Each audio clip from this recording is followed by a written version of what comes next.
política. En este sentido, caminaremos con el compañero Ignacio Gutiérrez Velasco de la UACM y pues sin más, de alguna parte se corregirme la palabra.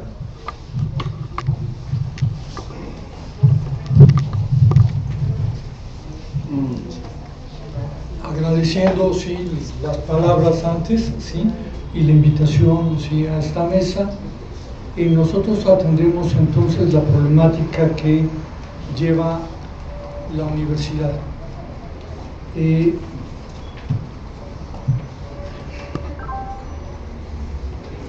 Nuestro conflicto inicia así desde preguntarnos qué es la autogestión.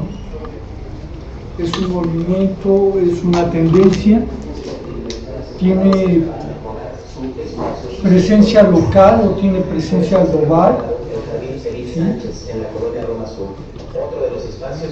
Denota un significado económico, político o cultural. La primavera árabe es autogestiva, los ocupa en España, los ocupa en Nueva York, son autogestivos. Los pingüinos chilenos son autogestivos. Los neozapatistas son autogestivos. Este dilema, saber por qué sí o por qué no, es lo que nos pone entonces sí, en el camino de resolver qué estamos planteando con la autogestión. Estos cuestionamientos también nos llevan entonces a sentar ciertas premisas, ¿no? De qué estamos hablando cuando hablamos de autogestión y cómo estamos entonces construyendo nuestra idea de autogestión. Estamos hablando de autogestión como concepto, estamos hablando de autogestión como mito, o es una mezcla entre concepto y mito que nos habla de un planteamiento ideológico, a donde tiene que ver entonces con una posición política determinada. Y sobre esto sí se está construyendo un discurso, ¿no? Es un discurso que tiene que ver con la práctica, o es una teoría, o es una praxis que implica ya el discurso. Todo esto sí nos mete entonces en la propia reflexión que nosotros hacemos desde la universidad, ¿no? ¿Qué es sí todo esto que estamos viendo, ¿no? Entonces vemos que a raíz de un movimiento urbano de Santa Marta Catitla, ¿sí? Se fue formando ¿sí? en la cárcel un espacio diferente a el de las cárceles mismas, ¿no? Y ahí se ocupó un espacio inicialmente para establecer desarrollo infantil, un centro de desarrollo infantil. Más adelante, esta misma organización ¿sí? de Santa Marta Catitla provocó que se originara el Instituto de Educación Media Superior, el IENS, ahí en la cárcel de Santa Marta Catitla. Y a raíz de eso mismo también surgió la Universidad de la Ciudad de México, que en menos de 5 años, gracias a la suma de diferentes agrupaciones que tenían que ver con el movimiento universitario, con el movimiento estudiantil, la Universidad de la Ciudad de México se convierte en la Universidad Autónoma de la Ciudad de México. Y entonces sí, se está luchando por una universidad pública y se elabora una ley que le da autonomía, y la ley de autonomía hace exposición de motivos, es decir, está recogiendo, está sistematizando los esfuerzos de lucha que tiene este movimiento estudiantil, este movimiento universitario. Y dice: 1. aumentar las oportunidades de educación superior. 2. Crear un espacio académico autónomo. 3. Instituir una universidad de carácter público. 4. Desarrollar un proyecto innovador. 5. Construir una comunidad académica. 6. Garantizar la libertad académica y la pluralidad de pensamiento. 7. Contribuir al desarrollo cultural, profesional y personal de los estudiantes. 8. Asegurar un alto nivel en todas sus actividades académicas y la plena confiabilidad de los certificados, títulos y grados otorgados. 9. Establecer una relación responsable con la sociedad. En estas condiciones, ¿sí?, nace precisamente en 2004 el programa de autogestión cooperativa, que su función es trabajar en el estudio y sistematización de cómo se lleva a cabo la organización desprendida de la cotidianidad de los movimientos sociales. Va tomando ciertas características el programa de autogestión cooperativa, descubriendo que aún al margen de la logística formal que existe para organizarse, se están dando formas innovadoras de organización y que se están autodenominando autogestivas.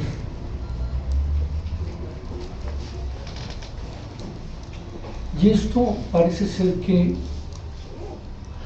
marca algo más amplio que está sucediendo no solo a nivel nacional, sino a nivel internacional.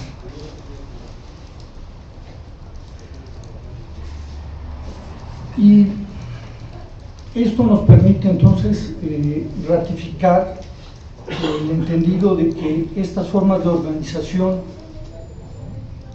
donde las decisiones son tomadas por sus propios miembros, son las formas que llamamos autogestivas, sin que exista un principio ajeno a la organización que determine las formas en cómo se organiza.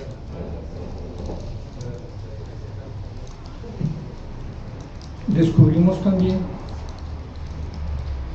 que este tipo de organizaciones está vinculado directamente, sí, con el pensamiento socialista, y que son las cooperativas quienes han buscado de manera más reiterada la autogestión, que además son los socialistas libertarios o anarquistas quienes más han elaborado, ¿sí?, o con mayor claridad, los postulados autogestivos, pero que no son ni los anarquistas ni los cooperativistas los que tienen la exclusividad de las formas autogestivas, y que hay una variedad amplísima de organizaciones que están trabajando estas nuevas formas a través del deporte, del periodismo, de actividades educativas, ¿sí?, música y demás actividades.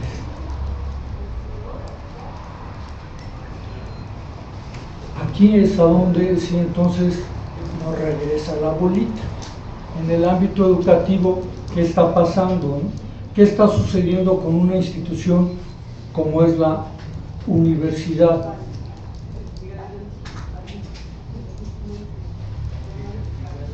Tenemos entonces un referente que nos hace el llamamiento quienes asisten con nosotros y colaboran entonces en el desarrollo del programa de autogestión cooperativa, que es ¿sí? que la autogestión de repente apareció en la opinión pública con fuerza, en la autogestión académica, ¿sí? que enunció José Revueltas un 11 de septiembre de 1968, ¿no? en el auditorio Che Guevara. Y que esta forma así está hablando de cómo el Consejo Nacional de Huelga, que era una organización de estudiantes, tenía un carácter autogestivo y estaba trabajando lineamientos para qué, para hacer de la universidad una organización, una institución vinculada con qué, con las necesidades sociales. Esto repercutió y todo el mundo tiene entonces una referencia sobre ello en diferentes ¿sí? instituciones educativas, ¿no? ya sea el autogobierno de arquitectura, ya sea la experiencia de la ENA, ya sea otras universidades, ¿no? Eso entonces nos mete en el planteamiento de revisemos a José Revueltas, revisemos la construcción que hace José Revueltas, a donde José Revueltas no como ícono, sino José Revueltas como una personalidad llena de complejidades, tiene entonces una participación que nos habla de diferentes formas de organización y que vinculado precisamente a las organizaciones de izquierda, a los comunistas, ¿sí? es expulsado, y hay una reflexión ahí entonces muy interesante en cómo poder construir la organización política al margen de las cuadraturas que se han hecho de las organizaciones políticas. Sobre este camino, sí, nosotros nos encontramos entonces con alguien que colabora con José Revueltas y que también es expulsado del Partido Comunista en una de tantas fases ¿sí? de los espartaquistas, ¿no? que hay diferentes versiones de espartaquismo, ¿no? Y entonces, ¿sí? al ser expulsado, Enrique González Rojo empieza a trabajar con fuerza la teoría sobre la autogestión. A él entonces lo convocamos, a él sí, nos sumamos para revisar entonces hasta dónde está haciendo sus postulados y qué tanto tiene que ver entonces con los planteamientos de reconfigurar la universidad, ¿no? En ese planteamiento de González Rojo, que bueno, muchos de ustedes ya conocen, ha estado aquí presente, ¿sí? y que es entonces un momento importante para nosotros, para la reflexión sobre la autogestión, ¿sí? reabre las discusiones en torno del socialismo, pero no solo del socialismo, sino de las formas de organización, ¿no? Él propone entonces un manifiesto autogestionario, ¿sí? y cómo entonces ¿sí? criterios a abordar la problemática autogestiva. Pero esto, ¿sí? ¿qué tanto ¿sí? tiene que ver con nosotros, programa de autogestión cooperativa, y con la problemática que tiene la universidad? Hay que trabajar entonces ¿sí? sobre las experiencias no solamente de los que han hecho un gran trabajo intelectual, sino las experiencias de otros que han desarrollado esta praxis en diferentes momentos. Por ahí es que resulta importante que nosotros hagamos modificaciones al interior mismo de la universidad, que revisemos para que podamos reinstituir ¿sí? los planteamientos de la universidad. Y entonces luchamos, ¿por qué? Porque este taller de autogestión cooperativa tenga la participación no solamente de estudiantes, sino gente, público público en general, ciudadanos, ¿sí?, que tengan estas experiencias, que las pongan entonces en este espacio de discusión y que nos permitan desarrollar una fuerte cultura, una cultura que estamos nombrando como autogestión.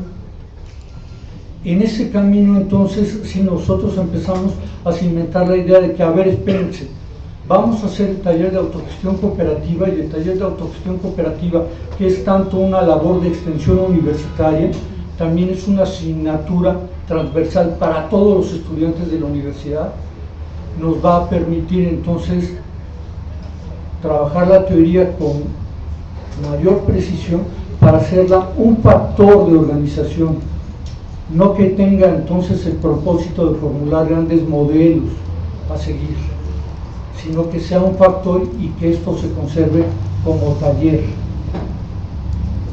para que la organización autogestiva tenga fuerza.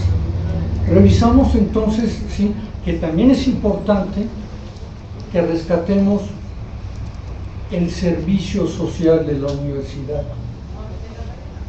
El servicio social, sí, que para la mayoría de los que hemos tocado la universidad se ha convertido en un trámite administrativo, originalmente tenía la intención del Estado por-revolucionario en la década de los 20, es decir, trabajar directamente con las necesidades y demandas sociales. Pero quien mediaba esto eran las instancias de gobierno, y como instancias de gobierno entonces manipulaban las acciones que llevan a cabo los estudiantes, ¿sí?, y los profesores, que también son estudiosos de las situaciones.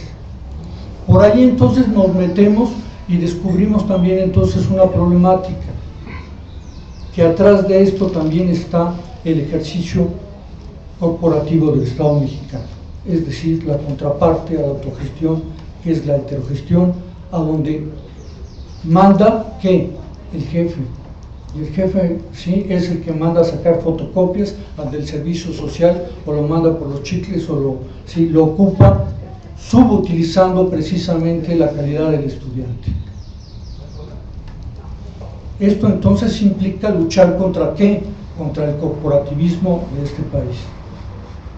Tenemos que trabajar entonces esta idea y fortalecerla, no solo a través de la propia Universidad Autónoma de la Ciudad de México, sino de las diferentes universidades, haciendo que este taller de autogestión cooperativa sí permita entonces enlazar las actividades estudiantiles, ¿sí?, las actividades universitarias con las actividades que están desarrollando las diferentes comunidades, atendiendo eso a las comunidades que, como ya lo observaba tanto Armando como Tello, ¿sí?, son imprescindibles. ¿Para qué? Para rehacer el Estado mexicano. Y hablo de rehacer, sí, desde la fundamentación que es la gente, las formas de organización y la disposición que tenemos al organizarnos como asociaciones. ¿Para qué? Para fortalecer comunidades. Eso, sí, es lo que está trabajando el programa de autogestión cooperativa.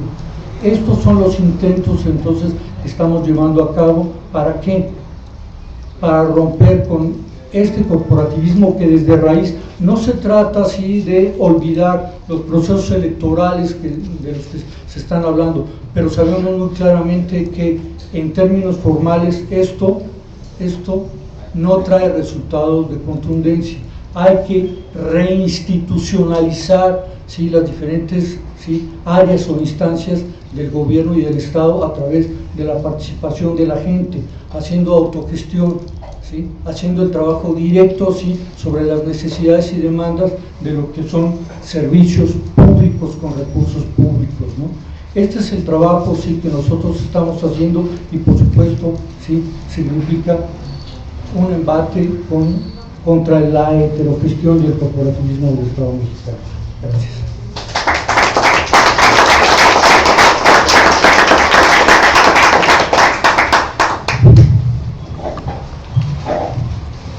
Agradecemos al compañero Ignacio Gutiérrez Velasco de la Universidad Autónoma de la Ciudad de México, y esta concepción de aterrizar las partes de la teoría autogestionaria, autogestiva, y a la participación práctica mediante la enseñanza en los modelos educativos del país. No nada más el aterrizaje dentro de la UACM, sino este planteamiento de hacerlo llegar a todas las instancias educativas de esta región. Sin más, caminamos con el compañero Armando Bartra, le damos la palabra.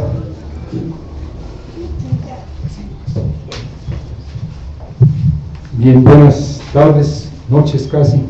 Me da mucho gusto estar aquí, me da mucho gusto estar en una plática más con grupos de gente interesada en debatir estos temas. Espero que este sea una versión, digamos, pobre de la Casa LAM, tenemos competencia. No tenemos la cobertura de la jornada, lamentablemente, pero se hará lo que se puede. Y me da mucho gusto estar con los compañeros de aquí, con el compañero Armando, que habló de campesinos y que me da pie para que yo siga hablando de temas rurales, con Marcos, que habló más bien en un enfoque de la problemática política, y con Ignacio, que lo abordó en una perspectiva no limitativa de la academia. Yo voy a hablar no de la autogestión como concepto, sino más bien como práctica, no de la diversidad espacial de las modalidades autogestivas, que como se ha dicho aquí son inagotables, son múltiples en todas las esferas, se llamen o no autogestionarias a sí mismas, sino más bien de la secuencia temporal, de la diversidad en el tiempo de esos esfuerzos autogestionarios, y específicamente de la historia de los esfuerzos autogestionarios en nuestro país. Creo que si no entendemos la historia, si no entendemos el proceso, el curso del que venimos, de dónde estas ideas se empezaron a construir, cómo fueron evolucionando, tampoco estaremos bien parados sobre el piso. Una somera, pues, revisión de las prácticas autogestivas en la historia del México postrevolucionario, brevísima, para tratar de aterrizarla en los grandes retos del presente, y haciendo un énfasis no en lo urbano, que me llevaría al cooperativismo, del que sé muy poco, sino más bien hacia lo rural, que conozco un poco más. No cooperativas, sino ejidos, comunidades, en sus diferentes modalidades, algunas de las cuales en el presente ya abordó Armando. Y para esto, bueno, para empezar, justificar un poquito el tema. Hablar de autogestión y no hablar de campesinos es dejar la mitad de la sopa en el plato. No es posible pensar en la autogestión pensando solo en este modelo de autogestión de la modernidad, que son las cooperativas, sino hay que pensar en esta modalidad de autogestión histórica, ancestral, que son las comunidades agrarias, que siguen siendo las comunidades agrarias. Entonces, un ejemplo profundo de autogestión y de perseverancia, de terquedad autogestionaria, son precisamente las comunidades agrarias. Y de estas comunidades agrarias, su perseverante ejercicio autogestionario, voy a hablar muy rápidamente. Pero lo primero es lo primero es el contexto. De hecho, sobre todo Marcos lo ubicó esencialmente. No podemos hablar de autogestión como si estuviéramos en cualquier lugar, como si estuviéramos en cualquier país, como si estuviéramos en cualquier régimen político. Estamos en México, y México tiene una serie de particularidades que creo yo hacen de los esfuerzos autogestionarios, todos, en la academia, en las comunidades campesinas, en la política, esfuerzos contracorriente. Y entonces hay que ver un poco el contexto político-social, de dónde venimos y de dónde la autogestión. La Revolución Mexicana, que fue un gran movimiento social, en donde políticamente las masas y los pueblos se autogestionaron más allá de cualquier partido o tipo de partidos que pudieran haberse generado previamente, y rebasando incluso a los líderes o creando sus propios líderes surgidos de las propias bases, este movimiento, diríamos, políticamente autogestivo, que acaba con un gobierno autoritario, con un gobierno despótico, con un gobierno antinacional como el de Porfirio Díaz. Sin embargo, tiene una conclusión: hay un grupo en el poder, hay un grupo que es el grupo que se apropia del proceso revolucionario, y ese grupo que se apropia del proceso revolucionario refunda a la nación. Es su tarea, de alguna manera. Quienes son los triunfadores en una revolución tienen la tarea de refundar la sociedad de la que han surgido. Tienen una encomienda, por decirlo así, y para ellos esta encomienda es la Constitución del 17. Pero ese grupo no se limita a refundar el Estado mexicano, sus instituciones, una constitución, una serie de aparatos de Estado, una serie de prácticas, sino que también refunda a la sociedad. El Estado mexicano, posrevolucionario, decide que va a reconstruir el país de arriba para abajo, no solo a su propia institución pública, que es su tarea, tiene que hacer de algún modo, sino también al resto de la sociedad. Nuestra sociedad civil ha sido construida por el Estado, no al revés. Sí, sin duda, el Estado revolucionario surgió de una revolución, surgió de abajo arriba, pero una vez que llegaron arriba, se dedicaron a reconstruir de arriba para abajo al país, y esto es lo que le damos, la refundación de la sociedad por el Estado. No solo digo leyes y aparatos de gobierno, también formas de organización social. En todas las esferas, en todos los ámbitos, voy a hablar particularmente del campo, porque además nuestra revolución fue agraria y hasta mediados del siglo pasado este país seguirá siendo un país esencialmente agrario, mayoritariamente campesino, mayoritariamente rural. Esto ha cambiado. En el campo de lo que se trata es de nada más y nada menos que sustituir la comunidad ancestral, la comunidad agraria ancestral, en el caso de nuestros países colonizados, es una comunidad ancestral de comunidades agrarias de pueblos originarios, por una parte, y otras fundadas después de pueblos mestizos. Sustituir estas comunidades por ejidos de comunidades de la nueva legislación, comunidades agrarias conforme lo establece la ley, no conforme lo eran originariamente. Refundar pues a la comunidad rural, ahora como ejidos y ahora como comunidades agrarias en el sentido nuevo, que le da la ley, de arriba para abajo. Que la gente ya tenía la tierra, a lo mejor ya la tenía, que la gente la había conquistado, a lo mejor la había conquistado, que habían expulsado a los terratenientes, por ejemplo en Morelos, que habían sacado a los viejos hacendados de las haciendas azucareras y que habían tomado las tierras, sí las habían tomado, pero el derecho a tener esas tierras se los iba a otorgar el nuevo Estado revolucionario una vez que se pusieran formaditos en la fila y solicitaran amablemente que se les dotara en ejido. Y así fue, se les dotó en ejido, aunque fueran sus tierras ancestrales o aunque las hubieran conquistado a balazos. Se reconstruye pues el mundo rural, pero no solo se reconstruye la comunidad que ya no es, que no está autosustentada, sino que está sustentada en un derecho constituido por el Estado, sino que se reconstruyen todas las formas de gestión. Para poder tener tierra hay que formar un comité de solicitantes. Entonces, los comités de solicitantes son la primera forma de organización. Si tú no estás en un comité de solicitantes, no vas a tener ejido. Si tú no estás en un comité que va a pedir la ratificación de tus tierras comunales, pues no se te va a ratificar. La segunda es, bueno, ya se reconstituyó esta comunidad, ahora tiene un comisariado de bienes ejidales o un comisariado de bienes comunales.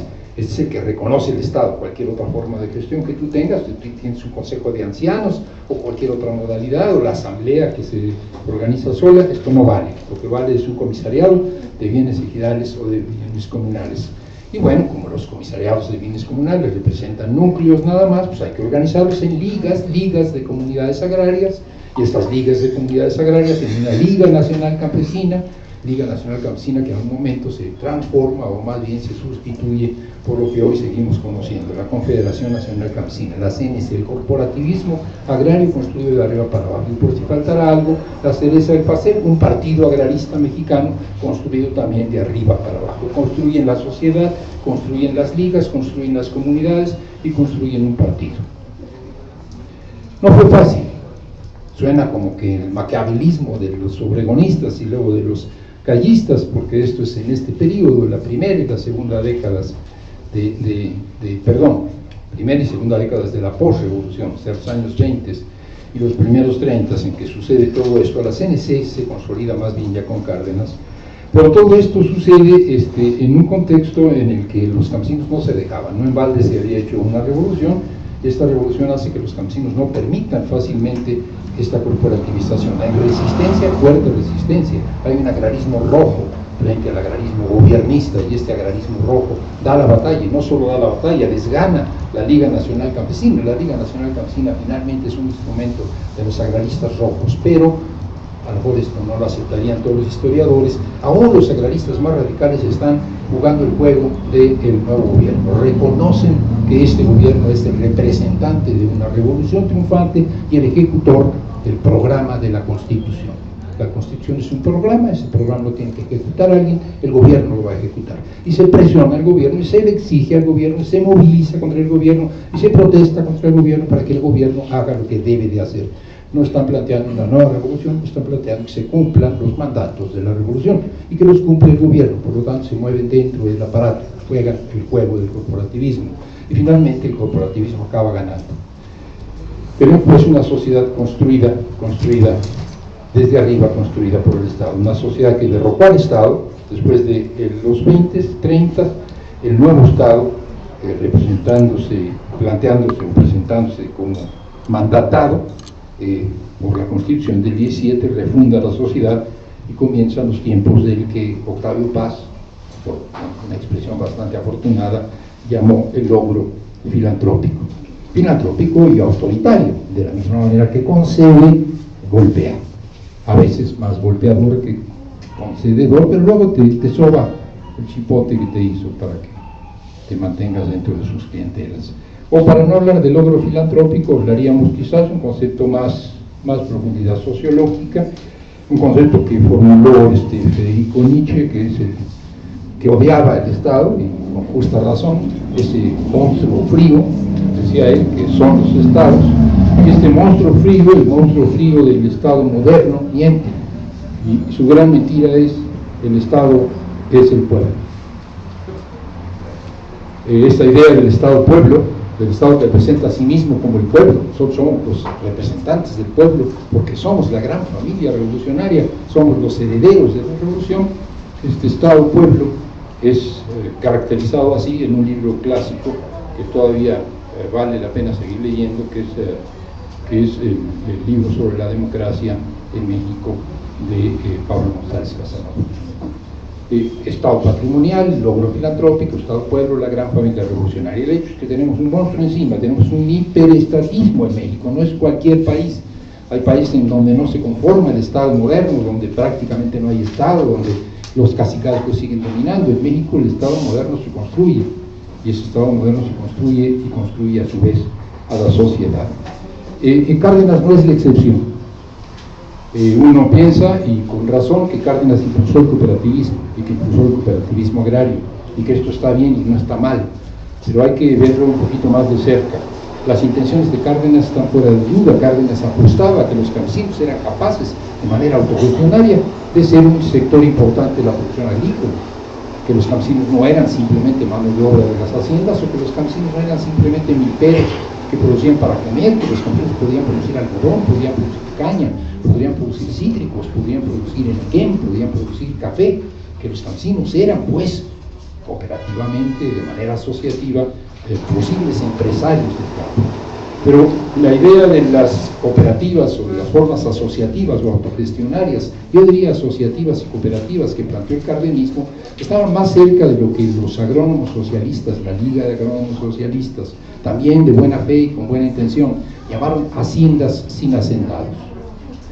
La idea es que ahora los campesinos van a seguir funcionando igual que como funcionan las haciendas, nada más que ellos van a ser los dueños. Y esto es autogestión. Claro, como ellos no saben cómo hacerlo, el Estado les va a echar una manita. O sea, el Estado va a gestionar las haciendas que finalmente son solo formalmente, las nuevas haciendas, o sea, las cooperativas agrícolas que solo formalmente son de los campesinos. Un cooperativismo impuesto, un cooperativismo vertical, un cooperativismo prontamente fracasado, no solo porque lo hostigan los gobiernos postcardenistas, Ávila Camacho y Alemán, que son enemigos de ese cooperativismo, sino también por sus propias contradicciones internas, por su propia debilidad, por su propia falta de viabilidad. No podemos decretar las formas de cooperación las construye la gente desde abajo. Incluso para constituir una universidad, no podemos hacer una universidad autogestionaria por decreto, tiene que surgir el proceso de abajo. No podemos construir una comunidad agraria cooperativa en donde el trabajo sea colectivo de arriba para abajo. Lo que estaba planteando Armando hace un rato para el caso de la CRAC es muy claro.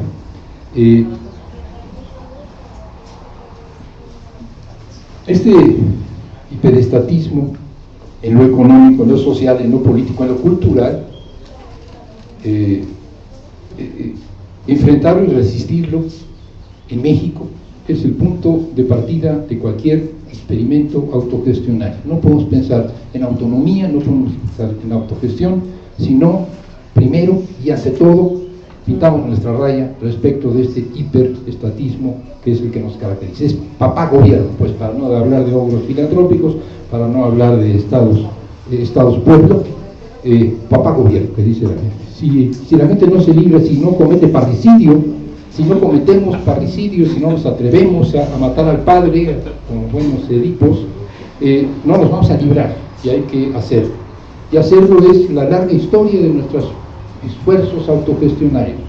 Un primero, que es el que yo identifico y además yo lo viví en su última fase ya, es la de decir hay que ser independientes del gobierno. El primer concepto, la primera bandera fuerte es independencia.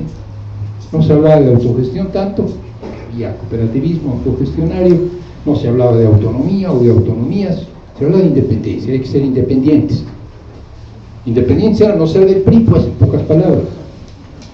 Es la época en que se fundan organizaciones que todavía hoy existen, la CCI, la Central Campesina Independiente, o la CIOAC, que es un desprendimiento de la CCI, pero que también es una central de obreros agrícolas y campesinos, pero central independiente.